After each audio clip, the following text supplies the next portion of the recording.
మనుషులంటే లేదన్న, దేవునితోనే గొడవ. దేవుడు నన్ను నేను ఒక 3 రోజులు బతికి చంపినాను. నేను దేవుడిని భయంకరంగా నమ్మినాను. ఎట్లా నమ్మినాను అంటే నన్ను నేను కూడా అంత నమ్మలే. అంత నమ్మినాక క్రిస్టియానిటీలో ఉన్న ఇదేమంటే విశ్వాసంతో చేస్తే నీకు ఏదైనా నెరవేరుతుంది. అదొక్క మాట పట్టుకుని నేను చేస్తే అది విశ్వాసము అనేది పోయింది, ప్రార్థన అనేది వినాలి. ఆయన దేవుడు ఎట్ట అవుతాడని నాకు వస్తున్నాను. విశ్వాసంతో ఉపవాస ప్రార్థనలు చేసి నేను గొప్ప విషయం కదా నా కన్నీల ప్రార్థన, ఉపవాస ప్రార్థన ఆయనే చెప్పాడు కదా నా బైబిల్లో. అవును, అన్ని చేసినాక ఒక 3 రోజులు ఇచ్చి 4వ రోజు సంతి తీసుకుంటారు. ఏం దేవుడు కనీసం పండగ కూడా చేసుకోనికుండా పొద్దున్నే అందరు పండగ చేసుకునే ముందు మా అమ్మ నా ముందర చెవులాగా పడుతుంది. నేను అప్పుడే చచ్చిపోయినా. ఏమంటే ఇంకా ఇప్పుడు బతుకుతున్నా. ఇంట్లో పోతే ఆమె ఎప్పుడు నేను నన్నే కలవరిస్తుంది. నా భార్య పిల్లలు ఉన్నారు కానీ ఆమె ప్రేమ ఇప్పటికీ తిన్నావా తాగినావా, చనిపోయే ముందు కూడా నైనా ఎక్కడ పోయినావు నైనా నాకు ఆకలి అవుతుంది అంటే నాకు ఇడ్లీ కొంచెం మూట్లో ముద్ద పెట్టా, దగ్గు వస్తుంది నైనా అంటే సిరప్ తాగినా. సిరప్ తాగిన గొంతు పట్టేస్తట్టు ఎవరో రాక్షసు పట్టేస్తట్టు దగ్గి దగ్గి దగ్గి గ్లాసు చల్లనీళ్ళు కాచి చల్ల నుంచి ఆ నీళ్లు కాదు అవన్నీ మట్టికి వచ్చింది. లేనప్పుడే చచ్చిపోతుంది. తలకాయ బాదుకొని నచ్చగా నా దేవుడు ఇట్లా చేస్తాను అనే చనిపోకముందు చర్చికి పోయినా. చర్చికి పోయి వేడుకున్నాను చల్ల నీళ్ళ ప్రార్థన, దేవుడా దయచేసి బతికించు వేయద్దు. ఆల్రెడీ ప్రార్థన చేస్తాను, నువ్వేమన్నావు ప్రార్థన చేస్తే నెరవేరుతుంది, అడుగుడి ఇవ్వబడి తట్టుడి తెరవబడి అన్నావు. మరి ఏంటి అయినా నువ్వు బతికిస్తావు నమ్మకంతో నేను ఇప్పుడు హాస్పిటల్కి పోయి మా అమ్మ బతికిందన్న మాట వింటావు, నీకు సాక్ష్యంగా ఉంటాను అని చెప్పి ఆ మాట ప్రార్థన చేసి లోపల పోయే ముందే 5 నిమిషాల ముందే చంపేస్తాడు. ఆయన ఎక్కడ దేవుడు అవుతాడు అని నేను నాకు వస్తున్నాను. అయితే తమ్ముడు ఆయనకే గతి లేదు, ఆయన చావే ఆయన నిలబెట్టుకోలేకపోయాడు. ఆయన పైగా ఏమంటాడు, నేను తలుచుకుంటే నా దేవుడు ఒక 1,00,000 మందిని సైన్యాన్ని పంపిస్తారు ఇప్పుడు మిమ్మల్ని చంపడానికి, కానీ నేను తలుచుకొని అంటాడు. ఎందుకు అది మింగలేక మంగళవారం. ఆయన రక్షించుకోలేకపోయాడు, మనల్ని ఎలా రక్షిస్తాడు తమ్ముడు? అదంతా ఇదంటే ఇది ఒక వ్యాపారం. ఆ వ్యాపారంలో మనం సమిధులం అయిపోయాం. ఈ పాస్టర్ల వ్యాపారానికి, ఈ పాస్టర్ల దుర్మార్గాలకి మనం సమిధులం అయ్యాం. అంతేగాని యేసు లేదు, యెహోవా లేదు, పరిశుద్ధ ఆత్మ లేదు. అంతా బోటకం, అంతా కూడా.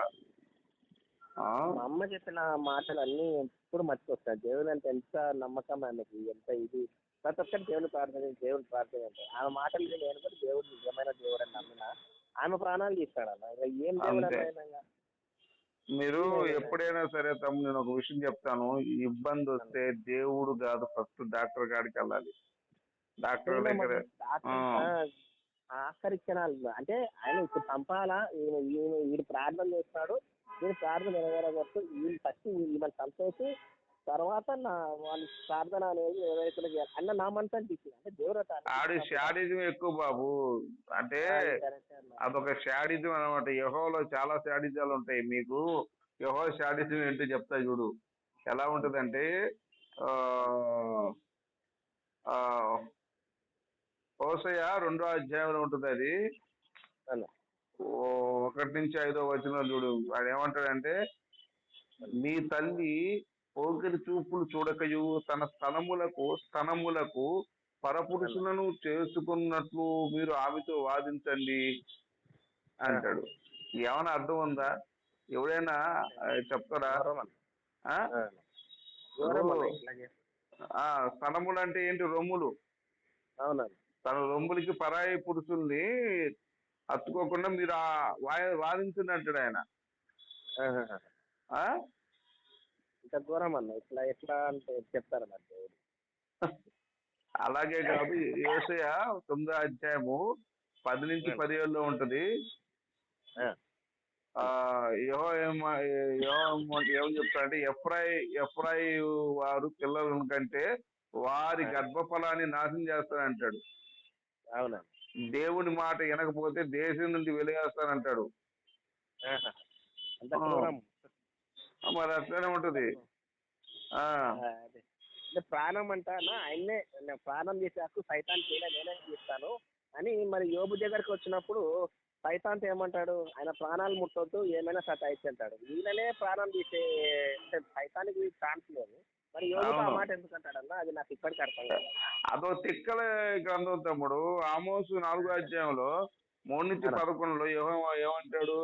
తెగులుతో కాటుకతో మిమ్మల్ని నాశనం చేస్తానంటాడు. నేను ఎంత నాశనం చేసినా కూడా మీరు నా చుట్టూ తిరగట్లేదు ఏంది అని బాధపడతారు మళ్ళీ. తెగులతోనూ, తర్వాత ఏమంటారు అది, ఈగలతోనూ, తర్వాత ఒక పాములతోనూ అన్నిటితో కనిపించి చంపేస్తాను. అంత నాశనం చేసినా కూడా మీరు నా చుట్టూ తిరగట్లేదు అంటారు. ఇదేం శాడిజం? ఇది శాడిజం కదా? కాదు తమ్ముడు. మనం ఒక పిల్లోడిని కొడితే వాడు దగ్గరికి వస్తాడా? లేదు నాన్న బుజ్జి కన్నా అని ముద్దు చేస్తే దగ్గరికి వస్తాడా? ప్రేమించాలి చిన్న పిల్లల్ని, ఎంత దూరం పోయి భయపడతారా? ఇక్కడ ఏమంటున్నాడు వీడు? ఆమోసు 4వ అధ్యాయంలో 3-11 చదువు ఎప్పుడైనా కావాలంటే రికార్డ్ చేసుకో ఇవన్నీ. నేను తెగులుతోను, పాములతోను, ఏంటి కాటుకతోను ఎంత నాశనం చేసినా మీరు నన్ను నా చుట్టూ తిరగట్లేదు ఏంటి అంటాడు. ఇది శారీరం లేక ఏమంటారు దీన్ని? క్రూరత్వం అన్నది. క్రూరత్వం, క్రూరుడు.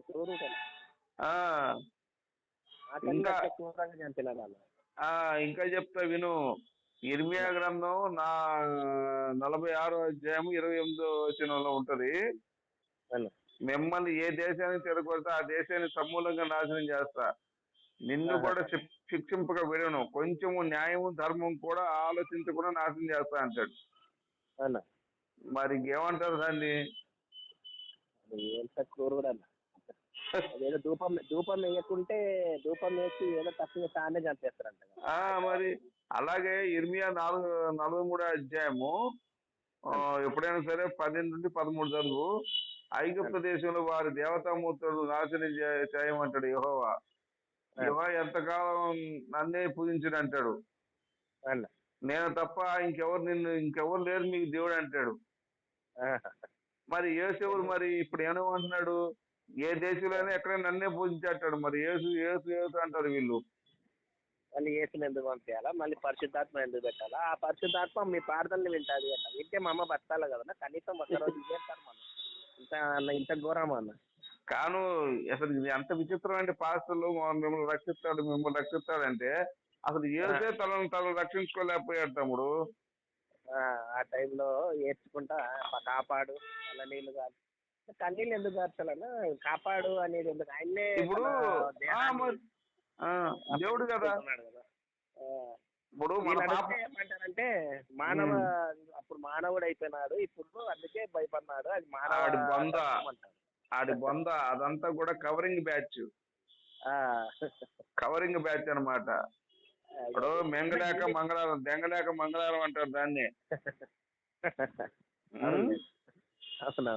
అసలు ఇశ్రాయేలు విషయం చెప్తా విను తమ్ముడు, నీకు ఎప్పుడైనా ఉపయోగపడుతుంది. విలాప వాక్యములు 2వ అధ్యాయము 20-22. జనులు తాకని పెంచవలసిన పసిపిల్లలను తామే భుజించుడు తగున యవ్వనస్తులు వృద్ధులు నేడపడి ఉన్నారు. నా కన్యలు నా యవ్వనస్తులు ఖడ్గం చేత కూలిరి. నీ ఉగ్రత దినమున నీవు వారిని హతము చేతివి, దయతలతగా వారిని వధించితివి అంటాడు ఇశ్రాయేలు. నువ్వు అసలు ఇదేంద్ర బాబు, నువ్వేం సాధిస్తువి? ఇంతమంది చచ్చిపోయినా కూడా నువ్వు దయలేదేంది నీకు మా మీద అని చెప్పి సొంత జనమే అతన్ని ఇంత బాధపడతారు. ఇక మనం ఎంత తమ్ముడు వాడికి? కరెక్ట్. అందుకే అన్న ఎదురు తిరగాలని ఉన్నా. ఎందుకంటే క్రైస్తవ దీంట్లో నమ్మకం, విశ్వాసం అంటారు కదా, దాన్ని నాకు దెబ్బ కొట్టాడు. నా విశ్వాసమే స్వస్థపరచును అనేది దెబ్బ కొట్టాడు. విశ్వాసులందరికీ నేను గుణపాఠం కావాలన్నా. నేను మారిపోయి వీళ్ళకందరూ బుద్ధి చెప్దామని ఉన్నాను. ఖచ్చితంగా తమ్ముడు, నువ్వు ఈ పాస్టులందరికి బుద్ధి చెప్పు, లేదంటే వాళ్ళ నెంబర్లన్నీ స్వీకరించి నాకు వాట్సాప్ పెట్టు. నేను వాళ్ళ బండారాన్ని బయట పెడతా, మన యూట్యూబ్ లో పెడదాం. నాది యాక్టర్ రాజు హిందూ సేన అని ఒక యూట్యూబ్ ఉంది. వాళ్ళ బొత్తుకంతా కూడా బయటపడుద్ది. అంతకన్నా ఏసైనా బయట పెట్టండి అన్న. ఈయన చేసే దుర్మార్గం, ప్రార్థన, విశ్వాసము మొత్తం బూటకం అని చెప్పాలి. పెద్ద బూటకం తమ్ముడు. అసలు బాధ పెట్టినాడు. ఈ విలాప వాక్యములు తమ్ముడు 3